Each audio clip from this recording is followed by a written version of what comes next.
Hello नमस्कार दोस्तों। स्वागत है आपका अपने त्रिनेत्र स्टडी पॉइंट पर। मुझे उम्मीद है कि आप सब बेहतरीन ढंग से अपनी स्टडी को कंटिन्यू कर रहे होंगे।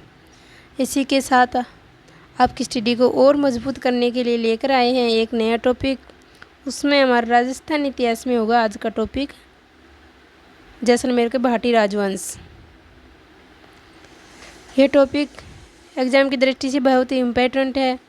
जैसे ख़ास तौर से सीईटी एग्ज़ाम के लिए हम पढ़ रहे हैं तो ये इसके लिए बहुत इम्पोर्टेंट है। तो इस वीडियो को बिना स्किप के लास्ट तक ज़रूर देखना।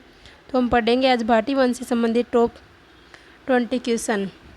और सीईटी के लिए आज बहुत ही खुशखबरी की बात यह है कि इसमें से नेगेटिव मार्किंग हटा दी गई है। पहले 1/3 नेगेटिव मार्किंग लागू कर दी गई थी जो आज आलोक राज के द्वारा ट्वीट करके उसको हटा दी गई है। और अब सिर्फ 40% अंक लाना ही ज़रूरी है। जो भी जनरल ओबीसी में 40% और SC ST में 35% अंक लाने वाले विद्यार्थी क्वालिफाई माने जाएंगे। और उसके तहत जिन्होंने ये अंक प्राप्त किए हैं वो आगामी भर्तियां जो इससे निकली है सीईटी ग्रेजुएट से, जैसे 10-11 भर्ती निकली है उसमें सब में फार्म भरे जाएंगे और उनकी तैयारी करेंगे। तो सीईटी की तैयारी करते रहें। तो हम अपना बिना देरी किए हम अपना टॉपिक शुरू करते हैं। इसमें हम पढ़ेंगे सभी क्वेश्चन। उससे पहले थोड़ी सी थ्योरी पढ़ लेते हैं हम। जैसे मोस्ट सभी शासकों के हम जैसलमेर के प्रमुख शासकों और उनके काल। तो प्रथम शासक थे ये थे भूपत भाटी। भूपत भाटी ने भाटी वंश की स्थापना की लगभग 285 ईसा पूर्व। और इन्होंने बटना दुर्ग की स्थापना की। तो ये कब की थी इन्होंने की थी 295 के लगभग। नेक्स्ट है हमारा मंगलराव भाटी। इन्होंने तन्नौट को सेकंड राजधानी बनाया था। तो पहली राजधानी कौन थी भाटी वंश की? तो ये पहली थी जैसलमेर। नेक्स्ट राजा में नेक्स्ट है देवराज। इसने लोधरवा को राजधानी बनाया। अगले राजा थे राव जैसल ने 1155 ईस्वी में जैसलमेर की स्थापना की और जैसलमेर दुर्ग की भी स्थापना की जिसको सोनारगढ़ कहा जाता है। अगले राजा है मूलराज भाटी। मूलराज भाटी से संबंधित है कि जैसलमेर का प्रथम शाखा हुआ था मूलराज भाटी के समय। तो ये युद्ध किन किन के मध्य हुआ? तो युद्ध हुआ था मूलराज भाटी और अलाउद्दीन खिलजी के मध्य। इसमें अलाउद्दीन खिलजी की विजय होती है और मूलराज भाटी पराजित होते हैं। तो मूलराज भाटी के नेतृत्व में केसरिया किया जाता है और वीरांगनाओं के नेतृत्व में जोहर किया जाता है। और केसरिया और जोहर दोनों हो जाते हैं तो ये शाखा कहलाता है। और इस मूलराज भाटी के समय ये प्रथम शाखा संपन्न हुआ जैसलमेर का। नेक्स्ट राजा है दुर्जनशाल या राव दूधा। इनके समय जैसलमेर का द्वितीय शाखा संपन्न होता है और ये हुआ था लगभग 1352 में। और प्रथम हुआ था 1312-13 के लगभग। फिक्स समय नहीं है उसका। तो ये हुआ था युद्ध हुआ था इसमें दुर्जनशाल या राव दूधा और फिरोज शाह तुगलक के मध्य। इसमें फिरोज शाह तुगलक विजय हुए और दुर्जनशाल की पराजय हुई। तो दुर्जनशाल के नेतृत्व में केसरिया किया जाता है और वीरांगनाओं के नेतृत्व में जोहर किया जाता है और द्वितीय शाखा संपन्न होता है। तृतीय शाखा है या अर्ध शाखा जैसलमेर 2.5 शाखे के लिए प्रसिद्ध है। तो ये अर्ध शाखा हुआ था राव लूणकरण के समय। और युद्ध करने वाला शासक था अमीर अली। तो इन दोनों के लूणकरण और अमीर अली के मध्य युद्ध होता है।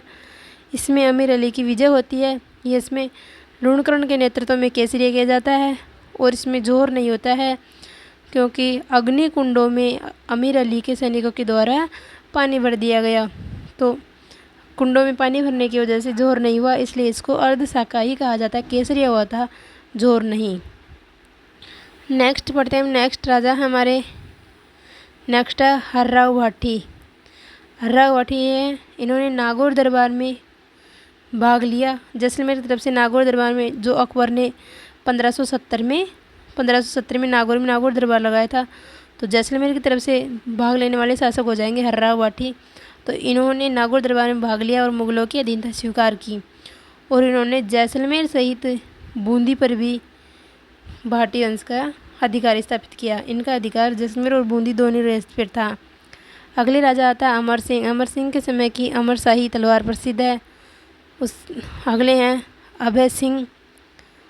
अगले राजा है मूलराज द्वितीय। इन्होंने अंग्रेज़ों के साथ संधि की, अंग्रेज़ों के साथ संधि कर ली। तो अंग्रेज़ों के साथ संधि करने वाले जैसलमेर के शासक हो जाएंगे मूलराज द्वितीय। अगले राजा है हमारे जवाहर सिंह। जवाहर सिंह भी एक प्रसिद्ध राजा है। इसको आधुनिक जैसलमेर का निर्माता कहा जाता है।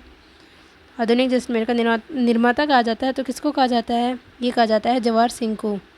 और अंतिम राजा हमारे जैसलमेर के अंतिम राजा है गिरधर सिंह। गिरधर सिंह जैसलमेर के अंतिम राजा, जो 1857 की क्रांति के समय जैसलमेर के शासक थे।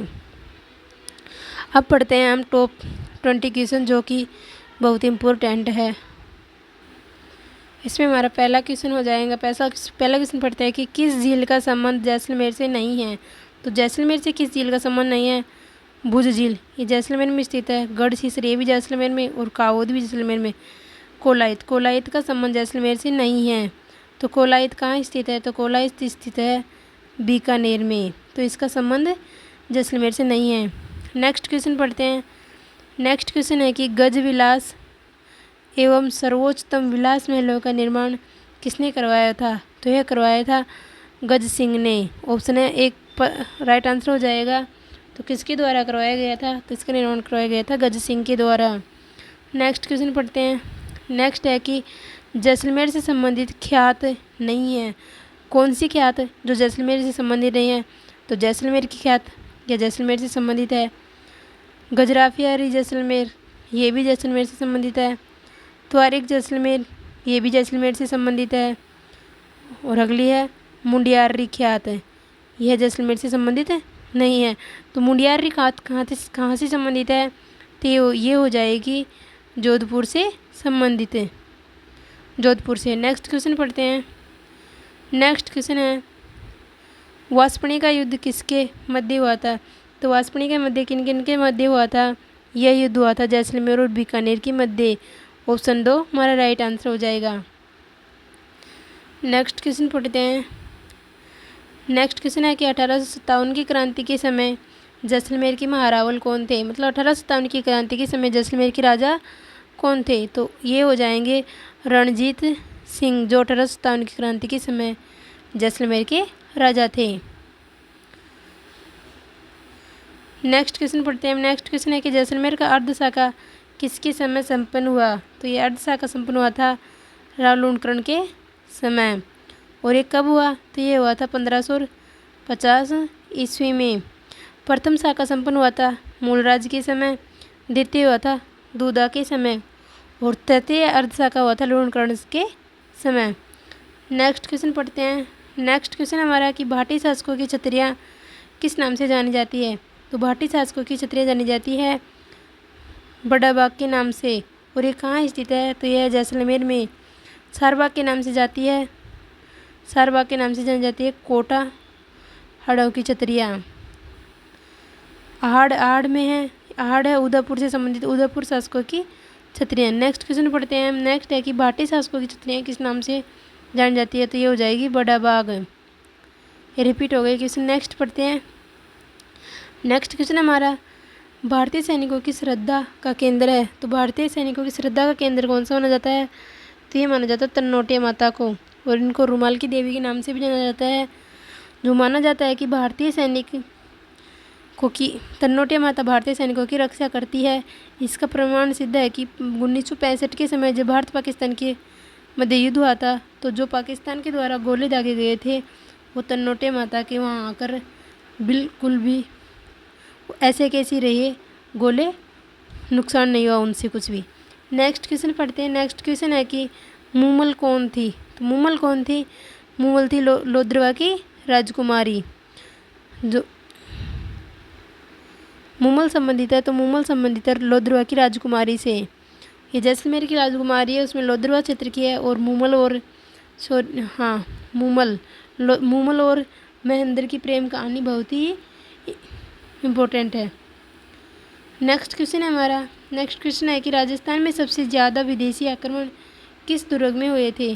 तो सबसे ज़्यादा विदेशी आक्रमण सहने वाला दुर्ग हो जाएगा हमारा बटनेर का दुर्ग। और ये कहाँ स्थित है? तो ये है हनुमानगढ़ में स्थित है।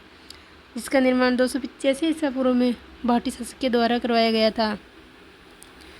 नेक्स्ट क्वेश्चन पढ़ते हैं हम। नेक्स्ट क्वेश्चन है कि भाटी राजवंश की कुल देवी कौन सी है। तो भाटी राजवंश की कुल देवी हो जाएगी हमारी स्वांगिया माता, जबकि आवड़ माता और तन्नोटिया माता है तो ये आराध्य देवी मानी जाती है। नेक्स्ट क्वेश्चन है, नेक्स्ट क्वेश्चन हमारा कि एकीकरण के समय जैसलमेर का शासक कौन था। तो एकीकरण के समय जैसलमेर का शासक था गिरधर सिंह। और 1857 की क्रांति के समय कौन थे। तो ये थे रणजीत सिंह। नेक्स्ट क्वेश्चन पढ़ते हैं। नेक्स्ट क्वेश्चन है कि भारत का अंतिम दुर्ग का निर्माण किसने करवाया था। तो अंतिम दुर्ग कौन सा है। तो यह है जैसलमेर का मोहनगढ़ दुर्ग, मोहनगढ़ दुर्ग। और इसका निर्माण किसके द्वारा करवाया गया था। तो ये हो जाएगा जवाहर सिंह के द्वारा। ऑप्शन है हमारा राइट आंसर हो जाएगा। नेक्स्ट पढ़ते हैं। नेक्स्ट क्वेश्चन है जैसलमेर में प्रचलित धुआंकर किससे संबंधित है। धुआंकर किससे संबंधित है। तो हो जाएगा प्रत्येक घर पर लगने वाला कर धुआंकर कहलाता है। तो धुआंकर किससे संबंधित है। तो यह प्रत्येक घर में लगने वाला कर है, प्रत्येक घर में लगने वाला कर है। ऑप्शन 3 राइट आंसर हो जाएगा। नेक्स्ट क्वेश्चन है हमारा राजस्थान में चित्तौड़ के बाद दूसरा सबसे बड़ा लिविंग फोर्ट कौन सा है। तो राजस्थान में सबसे बड़ा लिविंग फोर्ट कौन सा है। तो यह चित्तौड़ का दुर्ग। और चित्तौड़ के बाद में दूसरा कौन सा है। तो यह जैसलमेर का दुर्ग है। ऑप्शन 2 राइट आंसर हो जाएगा। नेक्स्ट क्वेश्चन है कि रावल जवाहर सिंह भाटी के समय किस क्रांतिकारी को जला दिया गया था। तो जवाहर सिंह के समय किस क्रांतिकारी को जलाया गया। तो जलाया गया था सागरमल गोपा को। किसको। सागरमल गोपा को। कब जलाया गया था। तो जलाया गया था 1546 में, जो कि जेल में बहुत सारी यातना देकर मिट्टी का तेल डालकर सागरमल गोपा जी को जिंदा जला दिया गया था।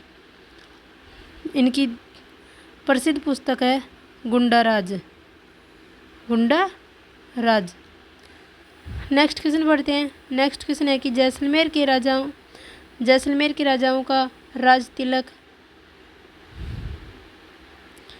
जैसलमेर के राजाओं का राज तिलक का अधिकार किसे प्राप्त है। तो ये किसको था। तो ये था गोपा परिवार को। ऑप्शन 1 राइट आंसर हो जाएगा। गोपा परिवार जैसे तो सागरमल गोपा के परिवार में से मतलब गोपा परिवार को जैसलमेर के राजाओं को राज तिलक करने का अधिकार प्राप्त था। नेक्स्ट क्वेश्चन पढ़ते हैं। नेक्स्ट क्वेश्चन हमारा भट्टिये ने भाटी वंश की स्थापना कब की। तो भाटी वंश की स्थापना कब की गई थी। भट्टियों के द्वारा तो की थी 285 ईसा पूर्व में, 285 ईसा पूर्व में। तो आज का वीडियो हमारा यहीं समाप्त होता है। फिर मिलेंगे एक नए वीडियो के साथ में। तो जिस भी भाई बहन को हमारा वीडियो पसंद आए वो लाइक ज़रूर करे, और जिसने अभी भी चैनल को सब्सक्राइब नहीं किया वो सब्सक्राइब ज़रूर कर ले, क्योंकि सीईटी से संबंधित सभी टॉपिक पढ़ाए जा रहे हैं। राजस्थान के इतिहास के, फिर भूगोल चलेगी, और इंडिया भूगोल, इंडिया की ज्योग्राफी और हिस्ट्री ये सब चैनल पे डाल दी गई है। तो सभी भाई बहन प्ले लिस्ट को ओपन करें और सभी वीडियो देख लें, जो कि एग्ज़ाम में बहुत ही इम्पोर्टेंट साबित होंगे। तो आज का टॉपिक हमारा यहीं समाप्त होता है। फिर मिलेंगे एक नए टॉपिक के साथ। जब तक के लिए जय हिंद, जय भारत। Thanks for watching.